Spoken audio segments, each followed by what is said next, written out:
हमारे पास next concept है trigonometric functions of any angle. हम उसके लिए क्या करते हैं, एक ट्राइंगल कंस्ट्रक्ट कर लेते हैं जिसको हम नाम दे देते हैं OMP और थीटा रेडियन में ले लेते हैं, वो एंगल है स्टैंडर्ड पोजीशन में। तो अब हमने क्या करनी है, ट्रिग्नोमेट्रिक फंक्शंस लिखनी है इस ट्राइंगल में। तो आइए लिखते हैं हम क्या करेंगे। हमने एक ट्राइंगल OMP ले ली with angle theta in radian. हमने अब क्या किया, आर हमारे पास क्या होता है x square plus y square over under root, वो क्या लिख लिया हमने।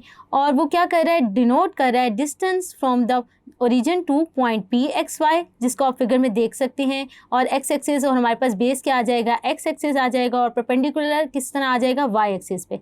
तो जैसे कि आप देख सकते हैं फिगर में। तो हमने क्या करनी है, अब ट्रिग्नोमेट्रिक रेशोज़ लिखनी है। अभी हमने पढ़ा है कि साइन थीटा किसके बराबर होता है, हमारे पास परपेंडिकुलर ओवर हाइपोटेन्यूज। तो यहाँ पे परपेंडिकुलर अगर हम फिगर में देखें तो वो क्या है y, और हाइपोटेन्यूज यहाँ पे क्या है r। तो हमारे पास साइन थीटा किसके बराबर आ जाएगा, y ओवर r। इसी तरह उसका इन्वर्स आप देख सकते हैं, लिखा हुआ है which is equal to r और y। क्योंकि हमारे पास डिनोमिनेटर में y आ रहा है तो हम क्या कहेंगे, y is not equal to 0, क्योंकि y 0 से हमारे पास क्या है, इन्फिनिटी आ जाएगी।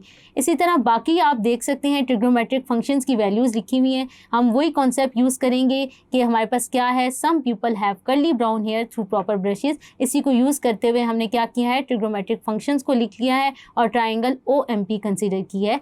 तो आप देख सकते हैं आपकी स्क्रीन पे लिखा हुआ है। इसके बाद हमारे पास कुछ फंडामेंटल आइडेंटिटीज़ हैं, उनको देख लेते हैं। हमारे पास पहली जो फंडामेंटल आइडेंटिटी है वो क्या है, sine square theta plus cos square theta is equal to 1। ये बहुत मशहूर आइडेंटिटी है और बच्चों आपको ये मेमोराइज होनी चाहिए।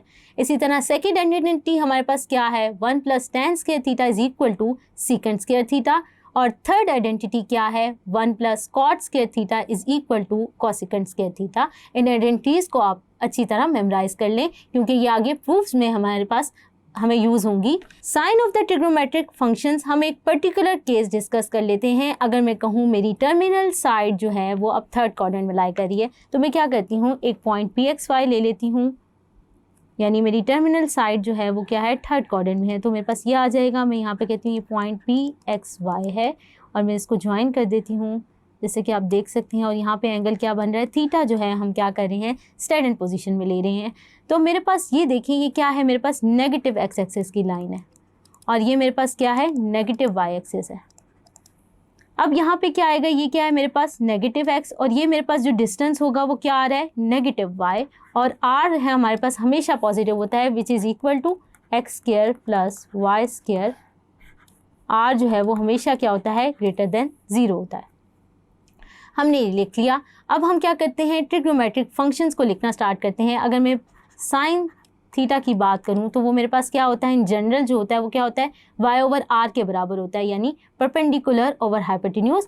लेकिन यहाँ पर चूंकि हमने थर्ड क्वाड्रेंट में कंसीडर किया हुआ तो हमारे पास क्या आ जाएगा, माइनस y ओवर r।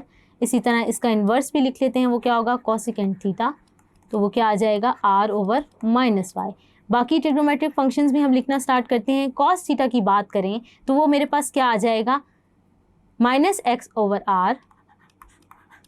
इसी तरह टेन थीटा में लिखूं तो वो मेरे पास क्या बनेगा, परपेंडिकुलर ओवर हाइपोटेन्यूज। आप देख सकते हैं परपेंडिकुलर यहाँ पर क्या है, माइनस y और बेस क्या है, माइनस x। तो हम ये लिख लेते हैं। तो हमारे पास यहाँ से क्या आ जाएगा, tan theta is equal to y over x।